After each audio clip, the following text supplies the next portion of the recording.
ওকে, আসসালামু আলাইকুম। আজকে শুরু করছি automobile trouble shooting and driving lecture 3 দিয়ে।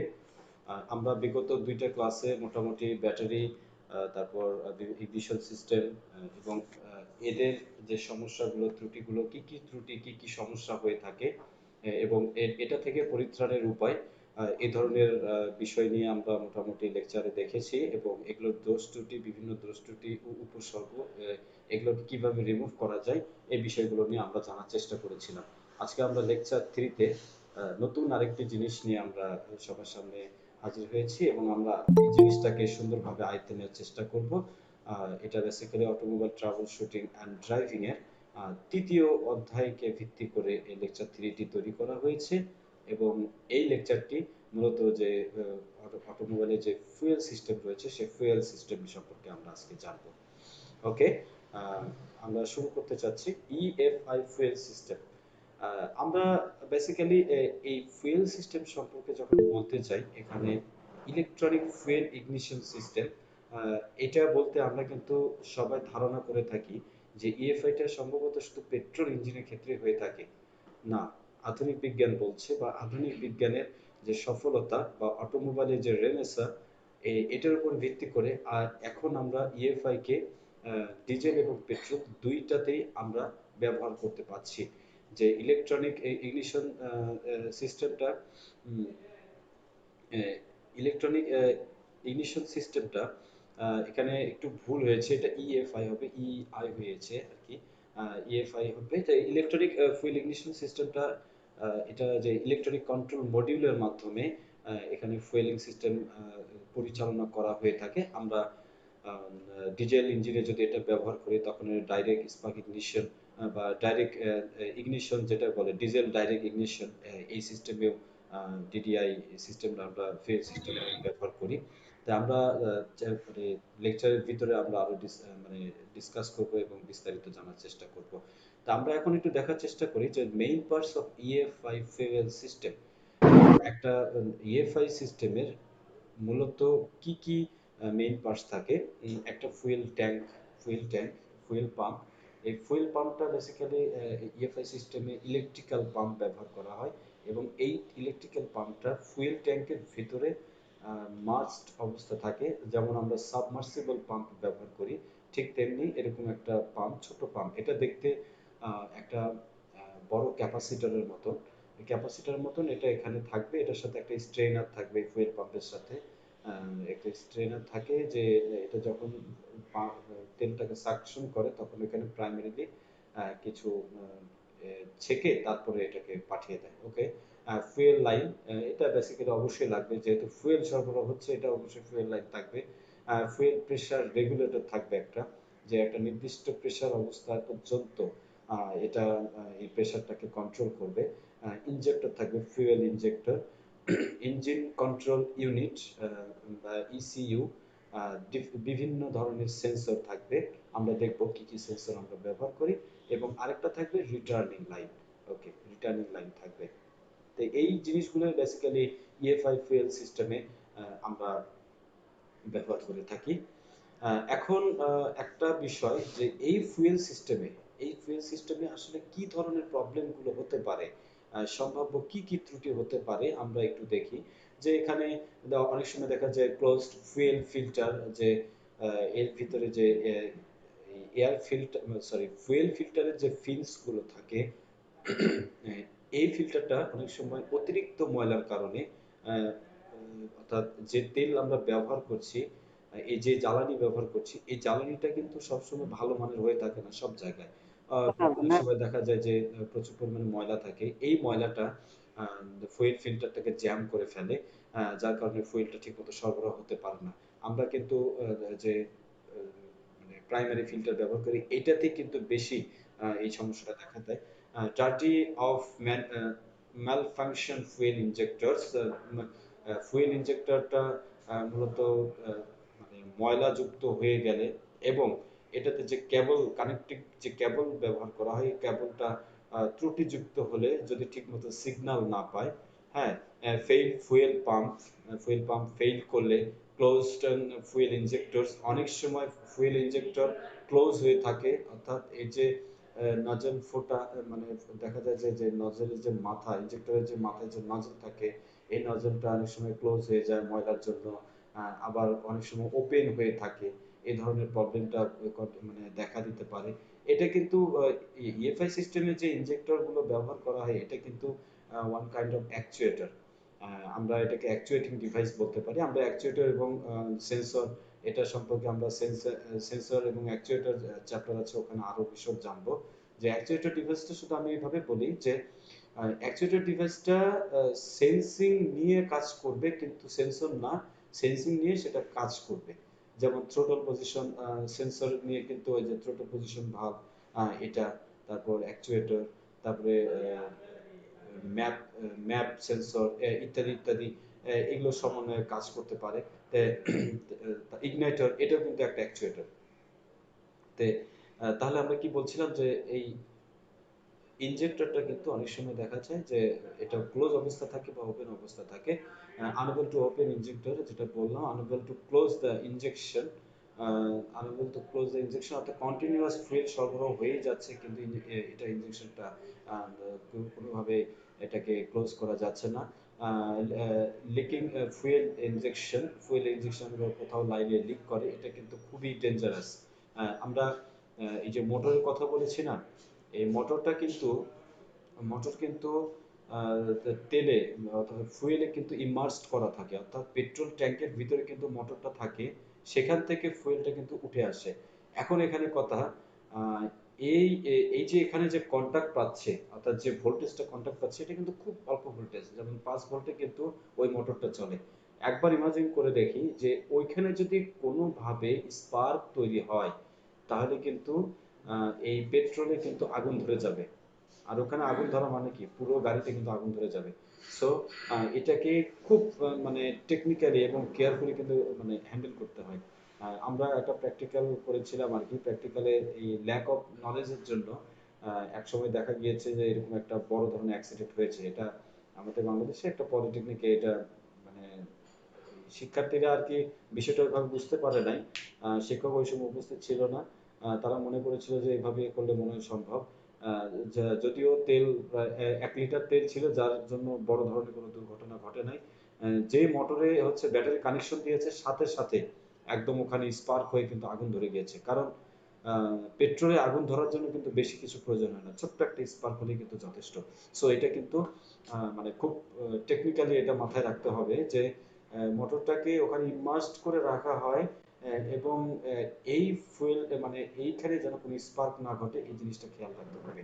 ওকে, পসিবল আইডেন্টিফাই সিমটমস, আইডেন্টিফাই মানে সিমটমস গুলো, সমস্যাগুলোকে সিমটম করতে হবে। মিসফায়ারিং engine, uneven power in the engine, okay, dismissed fuel economy, storage fuel scent, sorry, strong fuel scent, হচ্ছে inconsistent engine idling, okay. That means যে আমাদের আইডলিং স্পিডে যেই শক্তি দরকার, সেই শক্তি পাচ্ছি না। ফুয়েলের থেকে একটা মানে ফুয়েল একটা ব্যাড স্মেল আসছে, অর্থাৎ তেল ট্যাঙ্ক, তেলের ট্যাঙ্ক থেকে বা লাইন থেকে যদি ফুয়েল কখনো লিকেজ করে, তাহলে কিন্তু একটা সেন্ট পাওয়া যাবে, যে বা গন্ধ পাওয়া যাবে যে হ্যাঁ, ফুয়েল লিক করে যাচ্ছে। ওকে, তারপর ডিসমিসড ফুয়েল ইকোনমি, যে আমরা মূলত ইএফআই সিস্টেম ব্যবহার করি কিন্তু ফুয়েল ইকোনমির জন্য। আমাদের একটা ধারণা থাকতে পারে বা আমরা মনে করি যে একটা 100 সিসির গাড়ি, একটা 100 সিসির বাইক, দেখা যায় যে 1 লিটার তেলে প্রায় 60-70 কিলো মতন চলে। একটা 80 সিসির গাড়ি প্রায় 70-80 কিলোমিটার পর্যন্ত চলে। বাট আবার 150 সিসির গাড়ি 35 কিলোমিটার মতো পর্যন্ত চলে। কিন্তু এই ধারণা আমাদের আছে কিনা জানি না, যে ইএফআই সিস্টেমে যদি কোনো বাইক হয়ে থাকে, যেমন বাংলাদেশে এসিআই মোটরসের যে বাইকগুলো রয়েছে, বা এরকম ইএফআই সিস্টেম যেই সিস্টেমে আছে, যে মোটর বাইকে আছে, এগুলো সবগুলোই কিন্তু ইকোনমি প্রায় 50, 55, 60 কিলোমিটার পর্যন্ত কিন্তু যায়। কারণ এটা সম্পূর্ণই এই ইএফআই সিস্টেমের বদৌলতে কিন্তু হয়ে থাকে। এর জন্য ইএফআই সিস্টেমটা মানে অন্যান্য সিস্টেমের সাথে সবচেয়ে বেশি গ্রহণযোগ্যতা পেয়েছে। ওকে, আরো কিছু পসিবল কজেস রয়েছে EFI ফুয়েল সিস্টেমের জন্য। এ ডেড ফুয়েল পাম্প, অর্থাৎ ফুয়েল পাম্প যদি এখানে ডেড হয়ে যায়, that means could be the pump relay or wiring circuit, অর্থাৎ এর যে কোনো একটা প্রবলেম হতে পারে। এ প্লাগড ফুয়েল ফিল্টার, যেটা আমি আগে আলোচনা করেছি, লো ফুয়েল প্রেশার, ফুয়েল প্রেশারটা যদি কম থাকে, ওয়েক প্রেশার অর রেস্ট্রিক্টেড লাইন আটকে আছে, নো পালস সিগন্যাল টু ইনজেক্টরস। এখানে বলে রাখি যে ইসিএম থেকে কিন্তু সবসময় সিগন্যাল পালস আকারে পেয়ে থাকে। এই পালস মানে এটার একটা পুরো একটা সার্কিট, যেটাকে বলা হয় ইসিএমটা পুরোটা একটা সার্কিট, একটার সাথে আরেকটা সম্পর্কযুক্ত। আর এটা যদি এটার সাথে সম্পর্কিত না থাকে, কোনো সিগন্যাল না পেয়ে থাকে, তাহলে কিন্তু ইনজেক্টর ঠিক সময়ে ফুয়েলটাকে সরবরাহ করবে না। Possible fuel communication or wrong fuel in tank. এখানে একটা হাস্যকর হলেও সত্য, আমি এর আগে যে পলিটেকনিকে চাকরি করতাম দিনাজপুরে, এখানে একটা মজার ঘটনা ঘটেছিল। আমার এই শিক্ষার্থীরা এখন বিভিন্ন জন বিভিন্ন জায়গায় খুব ভালোভাবে জব করছে, মানে আমাদের একটা কার ছিল, সে কারটা ঠিক করার পর আমরা এটাকে মাঠে নামিয়ে আমরা পরিচালনা করছি, মানে ড্রাইভিং শিখাচ্ছি। হঠাৎ করে তেল ফুরিয়ে যাওয়ার পর দুইজনকে বলা হলো যে তুমি একটু মানে তেল নিয়ে আসো, 3 লিটার তেল কিনে নিয়ে আসো। সে 3 লিটারের জায়গায় 5 লিটার তেল নিয়ে আসছে, নিয়ে আসার পর ট্যাঙ্কে ঢেলে দিয়েছে।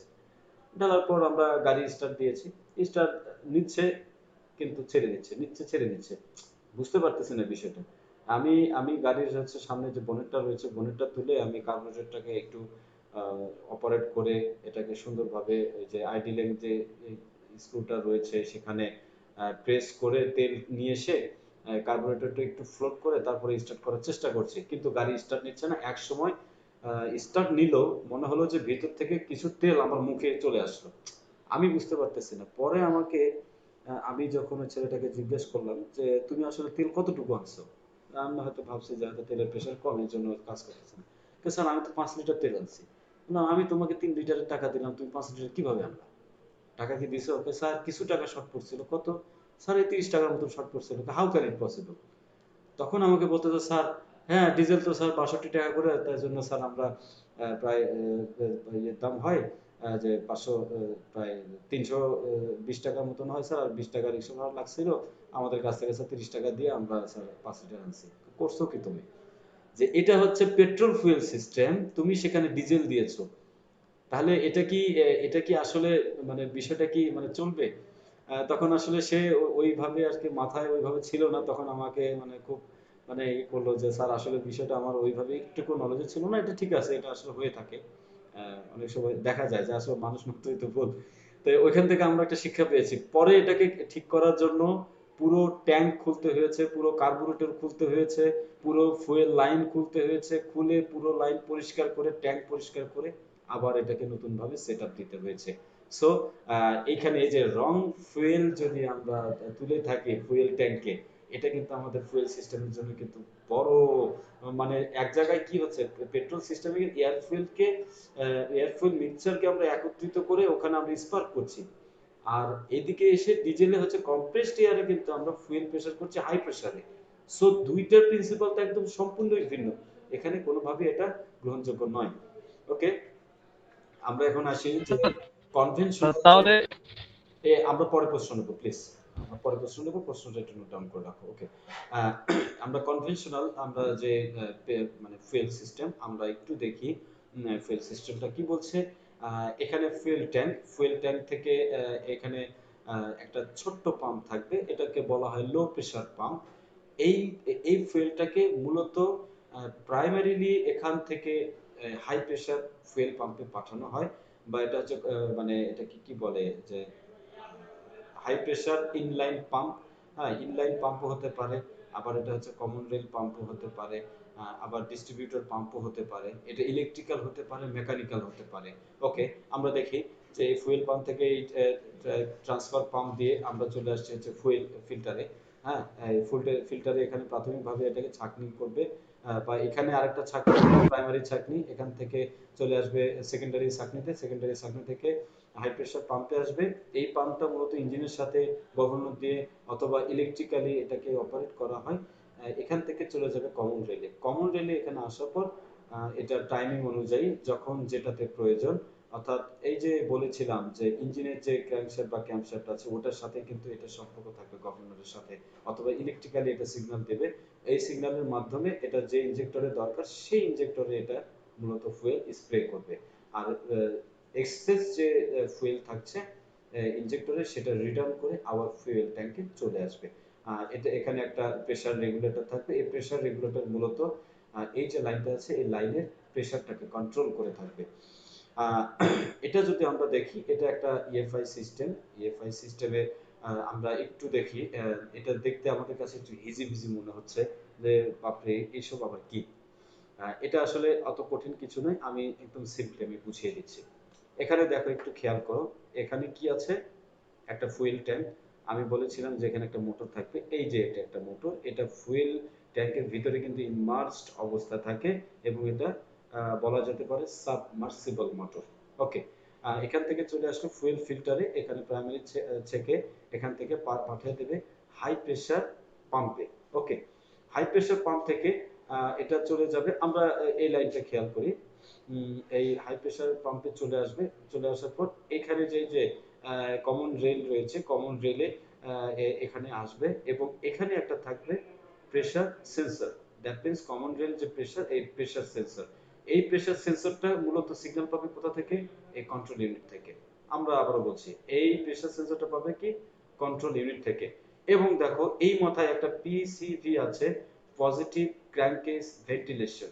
আবারও বলছি, পজিটিভ ক্র্যাঙ্কেজ ভেন্টিলেশন। ওকে, এই পজিটিভ ক্র্যাঙ্কেজ ভেন্টিলেশন থেকে এখানেও সিগন্যাল পাবে।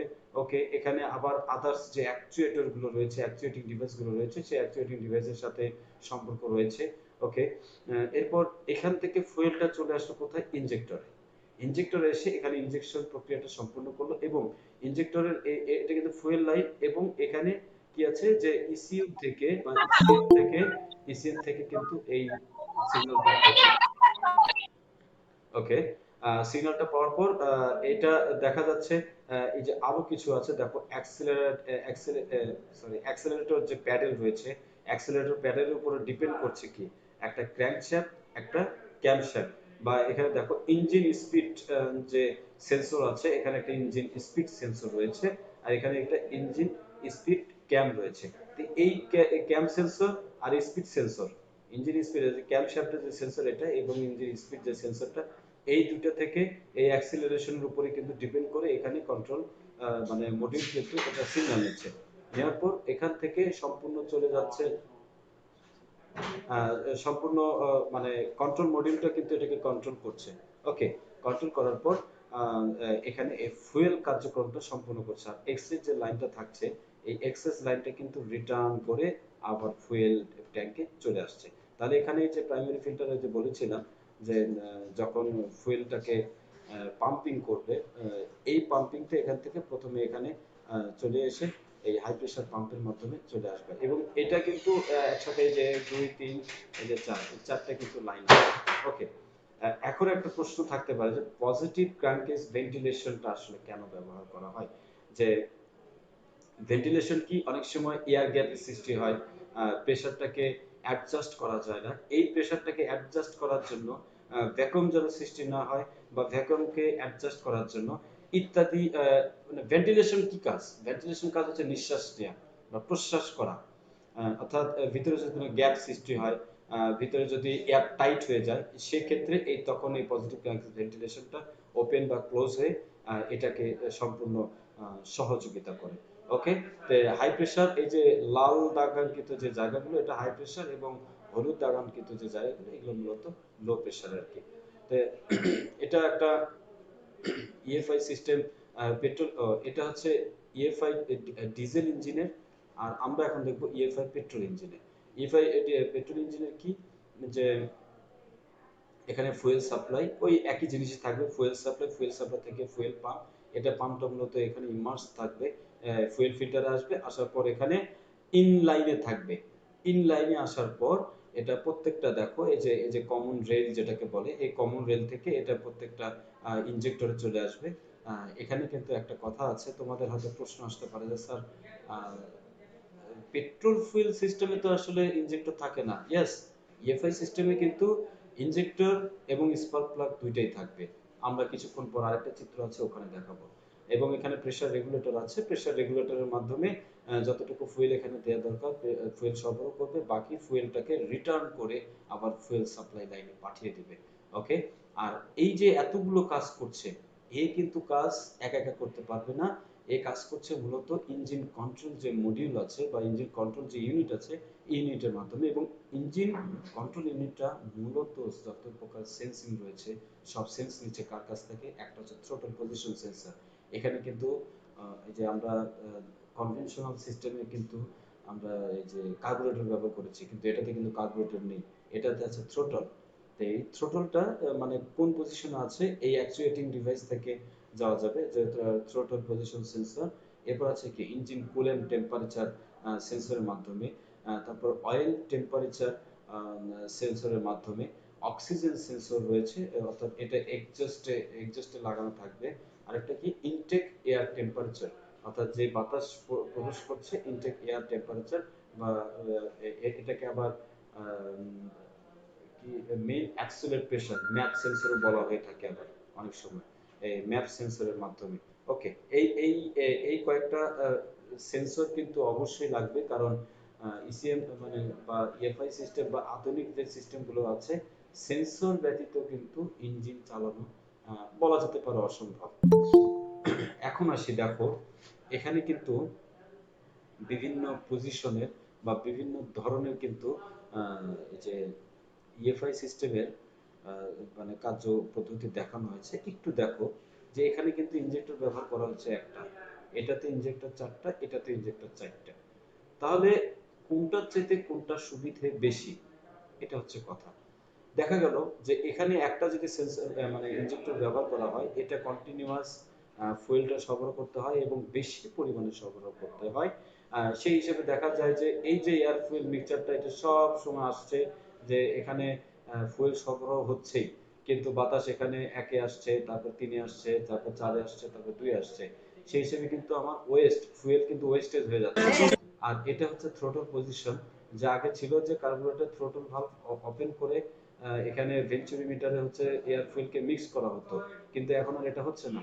এয়ার এদিক দিয়ে ঢুকতেছে, এখানে এয়ারের উপরে ফুয়েলটাকে মানে ফুয়েলটাকে স্প্রে করে দেওয়া হচ্ছে, এটা আস্তে আস্তে মিক্সিং হয়ে কিন্তু এসে সিলিন্ডারে ঢুকতেছে। আগের সিস্টেমটা কিন্তু শেষ। তার মানে এখন থ্রোটল মানে ভেন্চুরিমিটার শেষ হয়ে এখন শুধুই আছে থ্রোটল। এই থ্রোটল মানে আমাদের যে গলায় যে থ্রোটলটা রয়েছে না, যে ভালভটা রয়েছে এটার মতন অনেকটা, বা এটাকে বাটারফ্লাই এর মতন বলা যেতে পারে, যে এটা সোজা হলে বাটারফ্লাই এর মতন দেখতে, আবার পাখা মেলে দিলে এটা হচ্ছে আবার একদম সোজা হয়ে যাবে। ওকে। এটার পরে আসলো কি যে ইনলাইনেই চারটা দিয়ে দিয়েছে। ইনলাইনে চারটা দেওয়ার ফলেও কি হয়েছে যে এটাও কিন্তু ইনলাইনে এই যে পরিমাণ ফুয়েল দিত তার চেয়ে কম পরিমাণ লাগছে, কিন্তু ফুয়েল কিন্তু সরবরাহ করছে, এটাকে কন্ট্রোল করা সম্ভব হচ্ছে না। কারণ এটা ইলেকট্রনিক্যালি হলেও তার পজিশন অনুযায়ী সে ওইভাবে সরবরাহ করছে না, যে সে সরবরাহ করে আছে, যখন যে সিলিন্ডারে দরকার সেই সিলিন্ডারে দিচ্ছে। এটাকে আবার একদম মানে স্পেসিফিক ভাবে মানে কন্ট্রোল করার জন্য পরে কি করলো, যে ইলেকট্রনিক্যালি যে ইনজেক্টরটা রয়েছে এটা সিগন্যাল পাওয়া এবং ফুয়েল পাওয়া যখন যে সিলিন্ডারে প্রবেশ করবে সেই সিলিন্ডারেই শুধু ফুয়েলটাকে দেবে। অর্থাৎ এটা ছিল কি একসাথে সবগুলোকে মিক্স করে কন্টিনিউয়াস পাঠানো।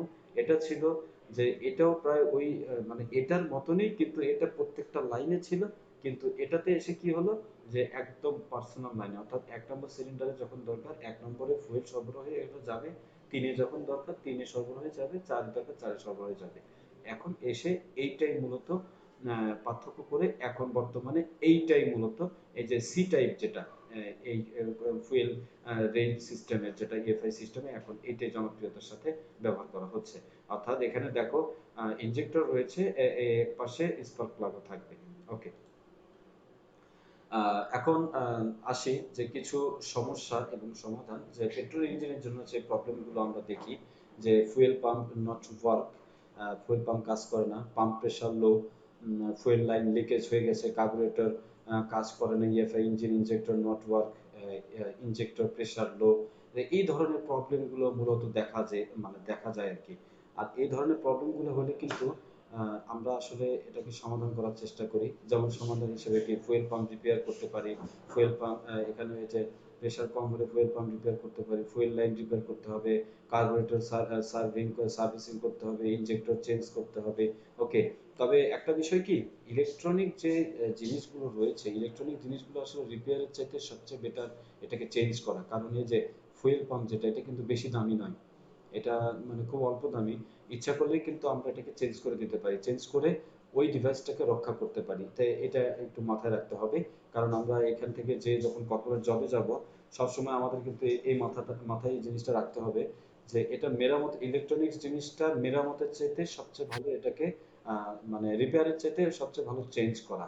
ডিজেল ইঞ্জিনের ক্ষেত্রে যে প্রবলেমটা আমরা দেখি যে ফুয়েল পাম্প নট ওয়ার্ক, এটা পাম্পটাকে সার্ভিসিং করতে হবে, এটাকে সার্ভিসিং করা যাবে বিকজ এটা বাইরে থাকে। আর ডিজেলটা কিন্তু মানে হাই গ্যাসোলিন ফুয়েল নয়, সেই হিসেবে আমরা এটাকে চেঞ্জ মানে রিপেয়ার করতে পারি। ফুয়েল ফিল্টার হাইলি জ্যাম, তাহলে সেই হিসেবে ফুয়েল ফিল্টারটা আমরা চেঞ্জ করে দেবো। High pressure pump not work, high pressure পাম্পটাকে আমরা মানে ইয়ে করবো, মেরামত করব। করার পর এটাকে ক্যালিব্রেশন করে নিতে হবে। ইনজেক্টর নট ওয়ার্ক আর প্রেশার ভেরি লো, এটা যদি ম্যানুয়াল হয় সেই হিসেবে আমরা এটাকে মানে মেরামত করে আবার ইউজ করতে পারবো। নাহলে ইলেকট্রনিক যদি হয়ে থাকে তাহলে আমরা এটাকে চেঞ্জ করে ফেলবো। ফুয়েল লাইন ড্যামেজ আর লিকেজ, ফুয়েল লাইনটাকে ঠিক করতে হবে। তারপর এয়ার লক যদি হয়ে যায় তাহলে কোনো এক প্রান্ত খুলে, আমরা এয়ার ব্লিডিং করেছি, আমরা দেখেছি এই ফুয়েল লাইনটাকে ওই একইভাবে এয়ার ব্লিডিং করতে হবে।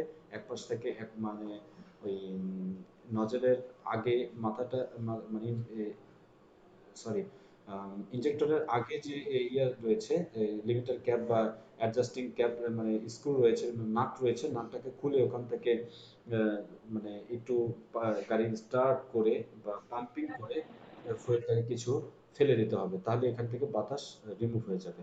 এখন আমরা দেখি যে trouble diagnosis chart of the EFI and diesel fuel system. আমরা দেখো যে আমরা অনেক সময় বলি যে বিভিন্ন ধরনের সমস্যা হচ্ছে। এই সমস্যার জন্য যেমন তো মেবি তোমাদের বই আমি আমি দেখেছি যে বিভিন্ন ধরনের উপসর্গ দেওয়া আছে, ইয়া আছে। আসলে ওটা একটা কনভেনশনাল সিস্টেম আমি আমার কাছে মনে হয়েছে, কিন্তু এই জিনিসটা দেখো অ্যাট এ গ্ল্যান্স কিন্তু অনেক কিছু আমরা বুঝতে পারছি যে কি, যে প্রবলেম কি হতে পারে আর পসিবল কজেস কি হতে পারে। প্রবলেম হচ্ছে will not start, hard starting, stop suddenly, lakhs power, operates erratically, knock or pings, skips or misfires, backfires, overheats, high fuel consumption. এটার জন্য মানে পসিবল কজেস কি হতে পারে? No fuel, improper fuel, dirty fuel line, dirty device screen, incorrect oil level, engine overloaded, dirty air cleaner, faulty spark plug ইত্যাদি হতে পারে। তাহলে will not start, engine start নিচ্ছে না, এটা এটা কিসের জন্য হতে পারে? ফুয়েল না থাকতে পারে, ইমপ্রপার ফুয়েল থাকতে পারে, ডার্টি ফুয়েল লাইন হতে পারে, ইনকারেক্ট অয়েল লেভেল হতে পারে, ইঞ্জিন ওভারলোডেড হতে পারে, বিভিন্ন কারণে এটা হতে পারে। হার্ড স্টার্টিং কেন হয়? ইঞ্জিন হার্ড স্টার্ট অর্থাৎ ইঞ্জিন স্টার্ট নিচ্ছে কিন্তু মনে হচ্ছে যে প্রচুর জ্যাম হয়ে আছে, সহজে স্টার্ট নিতে চাচ্ছে না। তাহলে কি হতে পারে? Improper fuel, dirty fuel line. তারপর আরেকটা কি হতে পারে? Incorrect oil level, engine overloaded, dirty air cleaner এবং ফল্টি স্পার্ক প্লাগ, এটা হতে পারে। এভাবে আর কি বেশ এই বিষয়গুলো চলে আসতে পারে। আবার দেখো ইঞ্জিন ওভারহিট হওয়ার কারণ কি? যে ইমপ্রপার ফুয়েল ব্যবহার করার জন্য। আবার কি? ডার্টি ফুয়েল লাইন, ফুয়েল লাইনে ময়লা জমার কারণে। তারপর ডার্টি ডিভার্স স্ক্রিন, আরেকটা হতে পারে ইনকারেক্ট অয়েল লেভেল, আরেকটা হতে পারে ইঞ্জিন ওভারলোডেড, আরেকটা হতে পারে ডার্টি এয়ার। অর্থাৎ এই একটা বিষয়কে কেন্দ্র করে এই জিনিসটা আসতে পারে। আর এটার সমাধান কি হতে পারে এটা কিন্তু মোটামুটি আমরা জানি। তো এই জায়গায় যে যতগুলো মানে উপসর্গ বলেছে বা প্রবলেম বলেছে, প্রত্যেকটাই কিন্তু দেখো একটা জিনিসই কিন্তু কমন, শুধু এই যে ওভারহিট ব্যতীত, যে ফল্ট স্পার্ক প্লাগ, অর্থাৎ একটা অটোমোবাইলের জন্য যে স্পার্ক প্লাগটা খুব গুরুত্বপূর্ণ। তারপরে যে ইঞ্জিন ওভারলোড, এটা একটা গুরুত্বপূর্ণ। মোটামুটি এই দুটো জিনিস দেখো সবার সাথে আছে। তারপরে আবার কি আছে? Dirt in fuel line. তো এখানে দুই তিনটা কমন জিনিস যেটা মানে সবগুলোর সাথেই মানে মানে প্রকাশ করে যে air cleaner, proper fuel, overload এবং স্পার্ক প্লাগ, এই বিষয়গুলো যদি আমরা ঠিক রাখতে পারি, তারপরেও মোটামুটি দেখা যায় যে একটা অটোমোবাইল কিন্তু সুষ্ঠুভাবে এবং সুন্দরভাবে কিন্তু চলতে পারবে। ওকে, তো এটা আমাদেরকে মাথায় রাখতে হবে যে যেন তেন জায়গা থেকে তেল বা ফুয়েল সংগ্রহ করা যাবে না। অবশ্যই রেপুটেড, ভালো একটা রেপুটেড প্রতিষ্ঠান বা ইয়ে থেকে, জ্বালানি সরবরাহ প্রতিষ্ঠান থেকে আমাদের ফুয়েল সংগ্রহ করতে হবে। তো condition missing cylinder, cylinder miss হওয়ার কারণগুলো, পসিবল কারণগুলো হচ্ছে no fuel in fuel tank, মানে ওই ওই বিষয়গুলো এখানে আরেকটু দেখা, মানে একটু সংক্ষেপে আলোচনা করেছি যে মিস, মানে সিলিন্ডারে মিস হওয়ার কারণ কি, যে no fuel in fuel tank, connecting not right, connection not right, defective sensor, connection ঠিক না হলে, সেন্সর ডিফেক্টেড হলে, ফুয়েল লাইন ডিফেক্টেড হলে, সাপ্লাই পাম্প যদি ফল্ট থাকে এবং ইসিউ যদি প্রবলেম থাকে, সেক্ষেত্রে ইঞ্জিন সিলিন্ডার মিস হতে পারে। আহ, মানে কারেকশন করতে হবে কি, check fuel tank and fuel line, অর্থাৎ ওইটাই যদি ফল্ট হয়ে থাকে, আমরা চেক কানেক্টর, যে এটা যে কানেক্টরগুলো আছে এটা আমরা কানেক্টরটা চেক করতে পারি, ইসিউটা টেস্ট করতে পারি, সেন্সরটা টেস্ট করতে পারি, সাপ্লাই পাম্পটাকে রিপেয়ার করতে পারি এবং ক্লিনিং ফিল্টারটাকে ক্লিন করতে পারি। এখানে একটু বলে রাখি যে পাম্প, এখানে কিন্তু ফিল্টার দুই ধরনের ব্যবহার করা হয়, একটা এয়ার ফিল্টার আর একটা হচ্ছে ফুয়েল ফিল্টার। আমরা বেসিক্যালি এয়ার ফিল্টার যেটা আছে এটা কিন্তু আমরা একটা নির্দিষ্ট কিলোমিটার চলার পর আমরা এটাকে পরিষ্কার করে আবার লাগাইতে পারি। এটা আমাদের ইঞ্জিনের জন্য অনেক ভালো, বিকজ বাংলাদেশের আবহাওয়া অনুযায়ী যে পরিমাণ ধুলো, এই ধুলোটা কিন্তু আমাদের ইঞ্জিনটাকে মানে মানে এই যে ফুয়েলটাকে, মানে ফুয়েল ফিল্টার বা অয়েল ফিল্টার রয়েছে, এটা কিন্তু অয়েল ফিল্টারটাকে একদম ডার্টি করে ফেলে। এই জন্য এই ফিল্টারটা ঘন ঘন পরিষ্কার করা সবচেয়ে বেটার। ওকে, আবার বেশি পরিষ্কারের ফলেও কিন্তু এর ভিতরে যে এয়ার, মানে এয়ার ফিল্টারের যে ওই ফিল্টারের পেপারে যে বাতাস প্রবেশ করার জন্য যে প্যাসেজ ওয়ে রয়েছে, এটা যদি আবার বেশি বড় হয়ে যায়, তাহলে কিন্তু এটা আবার আমাদের ইঞ্জিনের জন্য ক্ষতিকর। কারণ আহ, যে বালির যে কণা, এটা কিন্তু সহজে চলে আসে, একটা ইয়ে দেখায়, প্রবণতা দেখায়। সো এটাও কিন্তু মাথায় রাখতে হবে। ইচ্ছা করলে আবার মানে বেশি কিন্তু এটা ক্লিন করা যাবে না, 1 2 or 3 টাইমস। আবার ডিজেল ইঞ্জিন হলে সেটা সম্ভব, হ্যাঁ, এটা করা যাবে আর কি।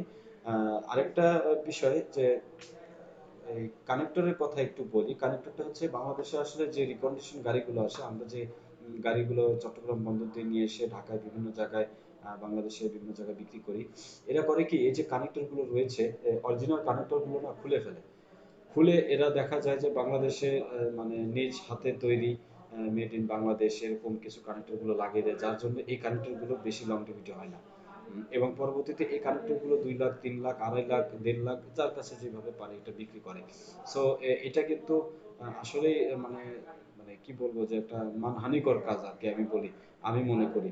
সো এই এই বিষয়ে এই কানেক্টরগুলো কিন্তু আহ, মানে খুবই ইম্পর্টেন্ট একটা ফ্যাক্ট রাখে, কারণ যে পরিমাণ ভোল্টেজ রিসিভ করা দরকার একটা তারের, সেই পরিমাণ তারা রিসিভ করতে পারে না, যার কারণে তারগুলো দেখা যায় পুড়ে যায়, গলে যায়, হ্যাঁ, একটার সাথে একটা জোড়া লেগে যায়, এই আর কি। তারপর আরেকটা প্রবলেম হতে পারে কি, engine run but not start, এটা হতে পারে engine run but Mrs, pump pressure low, engine knock, efficiency decreases, এই ধরনের প্রবলেমগুলো হতে পারে। তাই এটার জন্য কি করতে হবে, চেক আর কারেকশনের জন্য যে ইলেকট্রনিক কন্ট্রোল ইউনিট চেক আর repair, electronic control unit check করতে হবে, রিপেয়ার করতে হবে, ইনজেক্টর ক্লিন করে দিতে হবে, সেন্সর চেক করতে হবে, যদি কাজ না করে থাকে এটাকে চেঞ্জ করতে হবে, check fuel pump pressure, fuel pump pressure check করতে হবে যে এটার প্রেশার ঠিক মতো নিচ্ছে কিনা এবং ঠিকভাবে কাজ করছে কিনা, ফুয়েল লাইন চেক করতে হবে এবং ফুয়েল ট্যাঙ্কে চেক করতে হবে। ওকে, এই ছিল মোটামুটি তোমাদের সাথে আজকের আমার আলোচ্য বিষয়গুলো। তোমাদের সবার সুস্বাস্থ্য মঙ্গল কামনা করি। আজকের মতন লেকচার এখানে শেষ করলাম। এখন যদি তোমাদের কারো কোনো কোশ্চেন থেকে থাকে তাহলে আমাকে কোশ্চেন করতে পারো।